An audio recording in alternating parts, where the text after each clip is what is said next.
ఆంధ్రప్రదేశ్లో అతిపెద్ద డెకాయిట్ 420 నీచుడు నికృష్టుడు దౌర్భాగ్యుడు అయినటువంటి మాజీ ముఖ్యమంత్రి సైకోగాడు జగన్మోహన్ రెడ్డి ఆంధ్రప్రదేశ్లో ఎర్రిపప్పు అయితే చాలదు, తెలంగాణలో కొండెర్రిపప్పు అయితే చాలదు, ఢిల్లీ వేదికగా ఏకంగా లోక్సభలోనే ఈడు పెద్ద బఫూన్ అయిపోయాడు.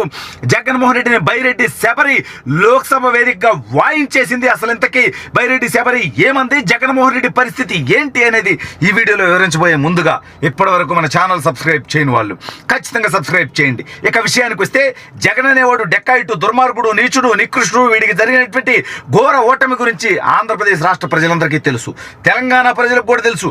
ఇప్పుడు ఈడు పోయి బెంగళూరులో దాక్కోవడం వల్ల కర్ణాటకలో కూడా చర్చ జరుగుతోంది, ఈ దౌర్భాగ్యుడు పార్టీ ఏదో విలీనం చేస్తాడని చెప్పి. అయితే లోక్సభలో ఈ దౌర్భాగ్యుడు పార్టీ నికృష్టంగా ప్రవర్తిస్తూ ఉంటుంది. ఇంకా ఈ తమ్ముడు ఏదైతే హత్య చేశాడు కదా బాబాయిని, ఆ దౌర్భాగ్యుడు అవినాష్ రెడ్డి గారు కూడా లోక్సభలో ఉన్నాడు. పొంగనుడు, పుడింగి, రౌడీ, గోండా, నికృష్టుడు, ఎర్రచందనం స్మగ్లరు, దౌర్భాగ్యుడైనటువంటి పెద్దిరెడ్డి రామచంద్రారెడ్డి కుమారుడు పెద్దిరెడ్డి మిథున్ రెడ్డి కూడా అదే లోక్సభలో ఉన్నాడు. ఈ డెకాయిట్ గాళ్ళంతా ఇంకా జగన్మోహన్ రెడ్డి గారు అధికారంలో ఉన్నారనే ఊహల్లో ఉన్నారు. వీళ్ళ ఇన్ఫ్లుయెన్స్ ద్వారా, వీళ్ళ మనుషుల ద్వారా ఈ దౌర్భాగ్యులు కొన్ని నికృష్ట పనులు ప్లాన్ చేశారు. లోక్సభ వేదికగా ఒక టీఎంసీ ఎంపీతో వాడు కళ్యాణ్ బెనర్జీ అంట. ఆ పప్పున గడికి ఏం తెలీదు, చంద్రబాబు నాయుడు గారి మీద సిబిఐ ఈడీ కేసులు ఉన్నాయంట, సిబిఐ ఈడీ అరెస్ట్ చేయలేదంట. ఒరే కళ్యాణ్ బెనర్జీ, కడుపుగా అన్నం తింటున్నావా లేదంటే రోడ్డు పక్కలు ఏమన్నా తింటున్నావరా నికృష్టపోయేదావా? చంద్రబాబు నాయుడు గారి మీద ఏ సిబిఐ కేసు ఉందరా గాలినా కొడక, ఏ ఈడీ కేసు ఉందరా లఫుట్నా కొడక అంటే ఈ వైసీపీ లుచ్చాలు చెప్పారు కదా అని ఆ బచ్చానా కొడుకులతో నువ్వు అక్కడ తయారైపోయి లోక్సభ వేదికగా చంద్రబాబు నాయుడు గారి పేరు తెచ్చేటువంటి హక్కు అర్హత నీకు ఉందంట బఫూనగా. అసలు ఆ లోక్సభలో లేనటువంటి వ్యక్తి చంద్రబాబు నాయుడు గారు. సభలో లేనటువంటి వ్యక్తి మీద ఇటువంటి ఆరోపణలు కానీ, ఆ వ్యక్తి మీద చర్చ కానీ సభలో చేయకూడదు, సభలో కూడా. కానీ నువ్వు అది కూడా పరిధి మించి మరీ మాట్లాడావంటే, ఏ జగన్ గారు ఏమన్నా ఆ బెంగళూరు ప్యాలెస్ నుంచి పేమెంట్ కొట్టాడంట బానిసగా. సరే ఇప్పుడు అదంతా పక్కన పెడదాం.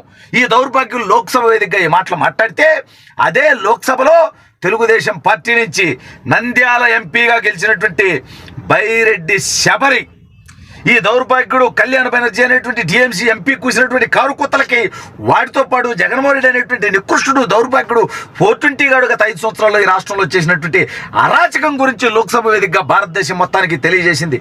ఈ దౌర్భాగ్యుడు జగన్మోహన్ రెడ్డి 5 కోట్ల మంది ఆంధ్రులకు ఒక రాజధాని లేకుండా చేశాడు, అది దేశం అంతా తెలుసుకోవాలి, ఆ వాగినటువంటి టీఎంసీ ఎంపీ తెలుసుకోవాలి అని చెప్పాడు. మాట్లాడితే లోక్సభలో వైసీపీ ఎంపీలు నోరెత్తేటువంటి పరిస్థితి లేదు.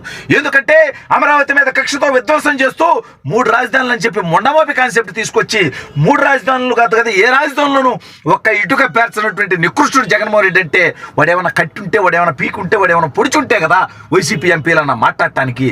అందుకని మాట్లాడటానికి ఏమీ లేక వైసీపీ ఎంపీలు కామైపోయారు. అదేవిధంగా పోలవరం ఈ దౌర్భాగ్యుడు ఏడాదికి 1% వంతును కూడా పూర్తి చేయలేకపోయాడు అని అంటే ఆడ కనీసం నోరెత్తి చెప్పలేనటువంటి పరిస్థితి. మా రాష్ట్రంలో యువతకు ఉద్యోగ ఉపాధి అవకాశాలు తేలేకపోయాడు, ఒక్క పరిశ్రమ తేలేదు ఈ దౌర్భాగ్యుడు జగన్మోహన్ రెడ్డి అంటే. ఆ బైరెడ్డి శబరి లోక్సభ వేదికగా ఈడు మాట్లాడితే రాయలసీమ సింహాన్ని బిడ్డని గడ్డని అంటాడు కదా. రే జగన్మోహన్ రెడ్డి, నువ్వు ఇవాళ లోక్సభలో నిజమైనటువంటి రాయలసీమ బిడ్డ బైరెడ్డి శబరి ఒక ఎంపీగా ఏ విధంగా మాట్లాడిందనేది చూసుకో. నీ పార్టీలోనూ ఉన్నారు మొన్నటిదాకా 21 మంది బానిస కుక్కలు, 22 మంది ఉంటే అందులో రఘురామకృష్ణరాజు గారు రొంకుముగుడుగా తగులుకున్నాడు అనుకో జగన్కి. అతను పోతే 21 మంది ఉంది. ఏ ఎదవన్నా ఈ రాష్ట్ర హక్కుల కోసం ఏ రోజన్నా లోక్సభ వేదికగా మాట్లాడారా? కానీ ఇవాళ శబరి గారు తన మొదటి స్పీచ్లోనే ఈ రాష్ట్రంలో జగన్మోహన్ రెడ్డి చేసినటువంటి విధ్వంసంతో పాటు కేంద్రం సహకారం మాకు కావాలి, మా రాష్ట్రానికి రాజధాని లేదు, మా రాష్ట్రానికి పరిశ్రమలు రావాలి, మా రాష్ట్ర అభివృద్ధి కోసం భారతీయ జనతా పార్టీ కేంద్ర ప్రభుత్వం మాకు సహకరించాలి అని చెప్పి మాట్లాడిందంటే రాష్ట్ర అభివృద్ధి పట్ల తెలుగుదేశం పార్టీకి ఉన్నటువంటి చిత్తశుద్ధి అనేది తెలుసుకోవాల్సినటువంటి అవసరం ఉంది. ఈ 420 జగన్ గారు మాట్లాడితే రాయలసీమ రాయలసీమ రాయలసీమ ఎరల పుట్టగా నువ్వు రాయలసీమకు చేసింది ఏంటంటే చెప్పరా అంటే, చెప్పడానికి ఏమన్నా ఉందా అంటే మళ్ళీ పాలిగాళ్ళని తయారు చేసి, మళ్ళీ నీ పార్టీ బానిసలను తయారు చేసి ఈ రాష్ట్రాన్ని విధ్వంసం చేసేటువంటి ప్రయత్నం చేశావు. ఏకంగా విశాఖపట్నాన్ని కబ్జా చేసేటువంటి ప్రయత్నం చేశావు గోండాలను పంపించి. ఇంతకు మించి రాష్ట్రంలో పీకిందేమీ లేదు. ఇవాళ మీరు మాట్లాడితే విలువ ఉండదు కాబట్టి ఇతర రాష్ట్రాల ఎంపీలకు అబద్ధాలు చెప్పి ఎందుకని జగన్మోహన్ రెడ్డికి ఎట్లాంటి బతుకునేది?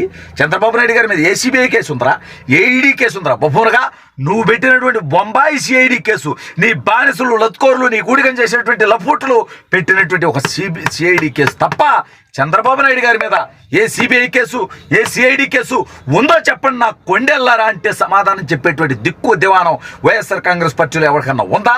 ఇంకా ఓడిపోయి ప్రజలు చెప్పుతో కొట్టి 11 సీట్లే ఇచ్చి ప్రతిపక్ష హోదా కూడా లేకుండా చేస్తే ఆంధ్రప్రదేశ్లో ఉండటానికి మొహం చెల్లక తెలంగాణ పోతే రేవంత్ రెడ్డిని చూసి భయపడి చివరకు పోయి కర్ణాటకలో బెంగళూరులో ప్యాలెస్లో 32 ఎకరాల ప్యాలెస్ ప్రజాధనం దోచుకొని కట్టినటువంటి ప్యాలెస్, అది కూడా ఇదేదో కష్టపడి చెమటొచ్చి దౌర్భాగ్యుడు సంపాదించినటువంటి కష్టంతో కట్టింది కాదు. ఆ ప్యాలెస్లో దాక్కున్నటువంటి ఈ ప్యాలెస్ పిల్లి, మా లోకేష్ అన్న చెప్పినట్టుగా ఈడు ప్యాలెస్ పిల్లి, ఈడు పులి కాదు బొక్క కాదు, ఈడు పిల్లి.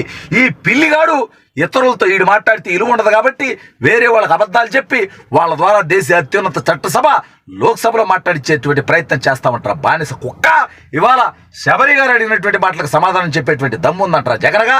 ఈ జగన్ గాడి మీద ఉన్నాయి సిబిఐ కేసులు, ఈ జగన్ గాడి మీద ఉన్నాయి ఈడీ కేసులు. ఈ విషయం దేశం తెలుసుకోవాల్సినటువంటి అవసరం ఉంది.